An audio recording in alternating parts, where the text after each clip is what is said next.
Hello everyone. তো দেখো আমাদের অ্যানিভার্সারির দিন আমরা আমাদের লাঞ্চটা সারতে চলে গিয়েছিলাম আসানসোলের পোস্ত রাজবাড়ি, যাকে অনেকেই ভূতের রাজা দিল বর নামেও বলে। আর গিয়েই একটা ফার্স্টে মহারাজা থালি কিন্তু অর্ডার করে নিয়েছি। এরই মধ্যে আমাদের থালিও চলে এসছে, অনেক কিছু আইটেম রয়েছে, সব তোমাদের এক এক করে শেয়ার করব। আর দেখো ড্রিঙ্কসের মধ্যে আমরা যেটা নিয়েছিলাম সেটা ছিল গন্ধরাজ লেবুর ঘোল। খেতে কিন্তু জাস্ট ওয়াও ছিল। থালির মধ্যে ফার্স্ট আইটেম যেটা ছিল সেটা ছিল কড়াইশুঁটির কচুরি, তার সাথে আলুর দম, 2 পিস কচুরি ছিল, বাট আমি ওই একটাই খেতে পেরেছি। অ্যান্ড খাবারের টেস্ট কেমন ছিল সেটা তো আমার মুখের রিয়াকশন দেখেই বুঝতে পারছো। এরপরেই ছিল হচ্ছে ফিশ ফ্রাই। এখানে 2 পিস ফিশ ফ্রাই ছিল, যার মধ্যে একটা আমি খেয়েছিলাম। আর সত্যি ফিশটা যেমন ফ্রেশ ছিল সেরকম টেস্টটাও ছিল।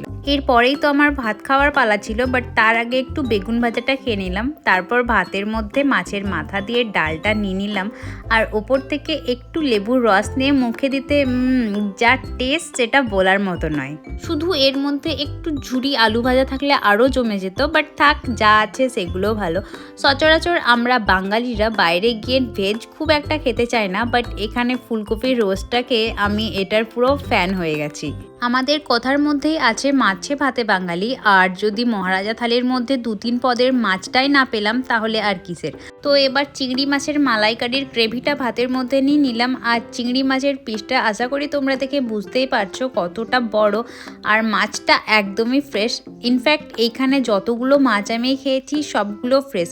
সচরাচর কোনো রেস্টুরেন্টে চিংড়ি, ইলিশ, পাতুরি এগুলো একদম ফ্রেশ পাওয়া যায় না, বাট এখানে যেমন টেস্টটাও ইউনিক, সেরকম সব খাবার ফ্রেশ প্লাস গরম গরম সার্ভ করা হচ্ছিল। চিংড়ি মাছটা শেষ করার পর এক্সট্রা ভাত নিয়ে নিয়েছিলাম যাতে ইলিশ ভাপাটা খেতে পারি। আর দেখো ইলিশ ভাপা থেকে একদম ধোঁয়া উঠছে, পিসটাও কতটা বড়।